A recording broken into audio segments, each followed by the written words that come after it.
Good morning and welcome to America's Home Cooking. Today I'm going to be doing oxtail. I want to put it in a tomato sauce, a hot tomato sauce, which I'll be making today. But I want to talk about pressure cookers. Pressure cookers are not canners. A woman used a cooker. She ruined everything. The whole bottom of the pressure cooker was totally ruined. I mean, it actually just bubbled out. A pressure canner has a gauge where you control the pressure, all right? But a pressure cooker doesn't, all right? It's different in that aspect. Now, I use it to cook corned beef.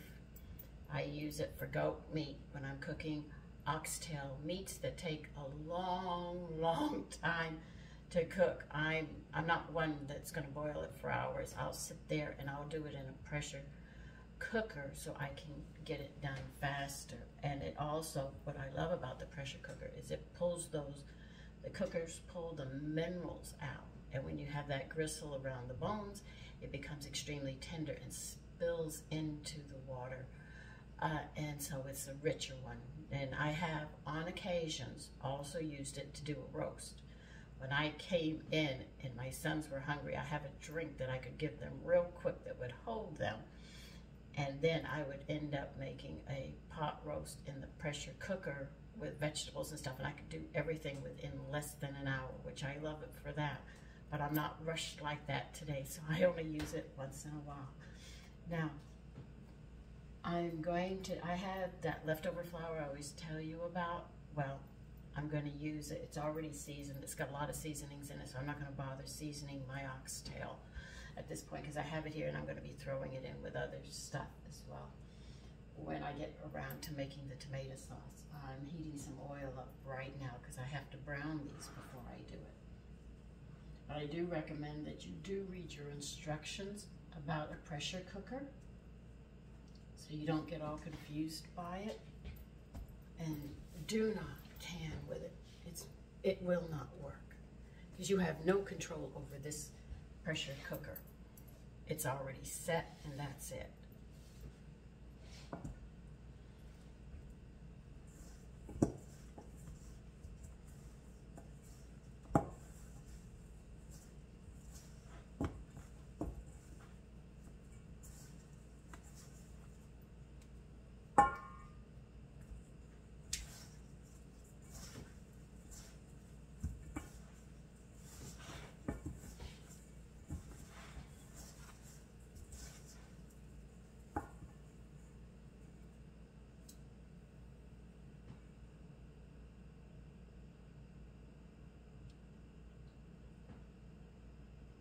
For the oil to get hot. What I just did was sprinkle some flour in it to see how it responds. So we're not going to be cooking the oxtail in the oil. We're just going to brown it. Cooking will be done in the pressure cooker. So when I go to make the tomato sauce and stuff, it'll be real easy because this will already be done.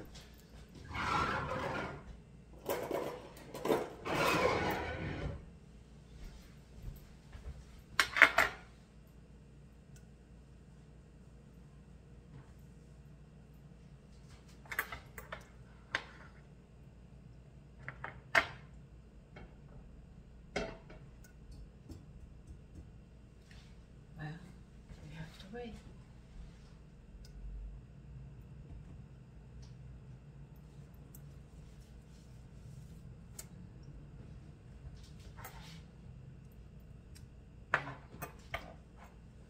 When it's ready, the oil, I'll be back. Okay, it's ready. I'm just browning them.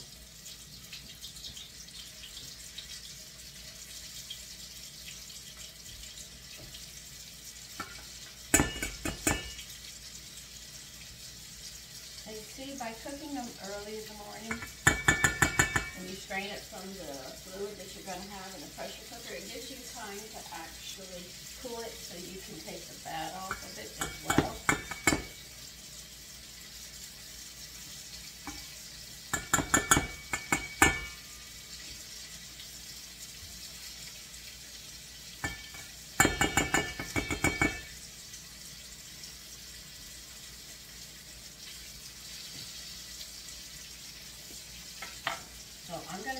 browning it. And when I'm done and it's in the pot, I'll show you what we're doing next. Okay, I'm getting done frying the last part of it.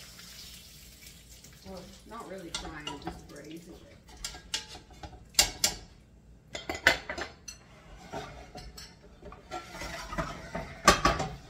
What I'm going to do is pour half a quart and 2 cups of beef stock in it. I'm going to add some water to it.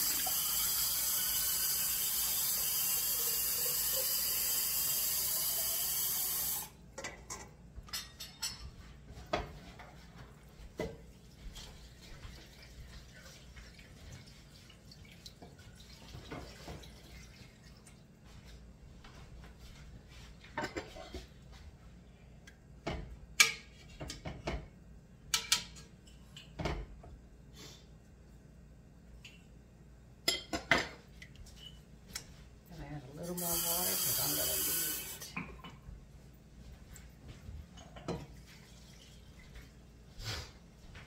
I'm going to turn this on high and lock this in place.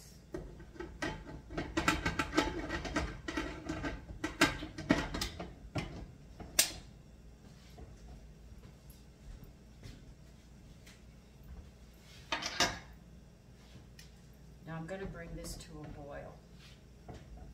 There's a safety valve that's going to lock right here when the air comes out, and this thing will start jiggling. But the thing is you don't want it at a fast jiggle. You want it at a slow jiggle. All right? And when it gets to that point, what I'm going to do is turn the heat down, make sure it's at a slow jiggle. I'm going to cook it 30 minutes, and then I'm going to check it to see if the meat is tender enough, because when we eat oxtail, I want you to have that meat just be able to fall off the bones when you go for it, and also the cartilage that's between the joints, because the tail does have a lot of bones and there's a lot of cartilage in there where your minerals are, where you need for your body. I want to make sure that you can eat that off as well. And if the bones are tender, then that tells me I've cooked a lot of the minerals out of the bones as well, which is a lot of calcium that you need for your body. So let me get this up to the point where it's jiggling, and then I'll turn it to a slow jiggle, and it'll be 30 minutes, and then I'll be back. Okay, we're going to check it now.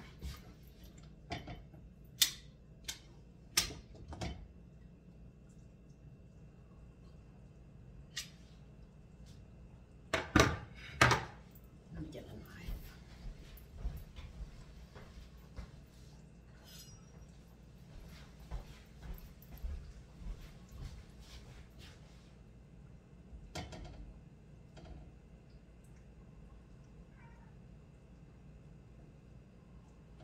The meat is tender. I'll show you. Let me get it out of the pot.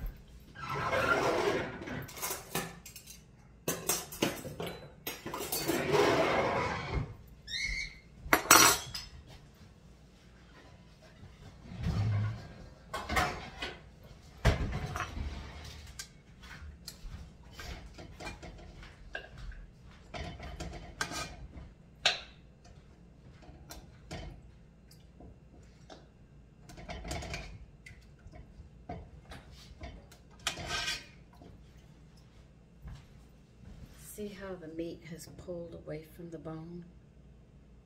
It'll be real easy to take the meat off when I serve it in a sauce.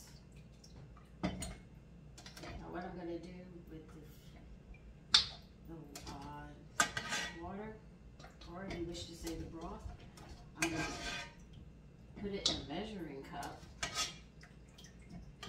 and I'm going to let it cool so the fat comes up on top. So I can take it off, and then I can use the lovely drippings to finish cooking this and other meals, so there won't be any waste. Oh yeah, it's really tender. Now the reason I go through these extra steps is because oxtail, the tail, they wiggle their tail a lot, so there's a lot of tough meat there if you're not careful. So let me go ahead and put this in a bowl and let it cool so that fat will come on top and take it off. And I will be back when it's time to put this all together in a tomato sauce.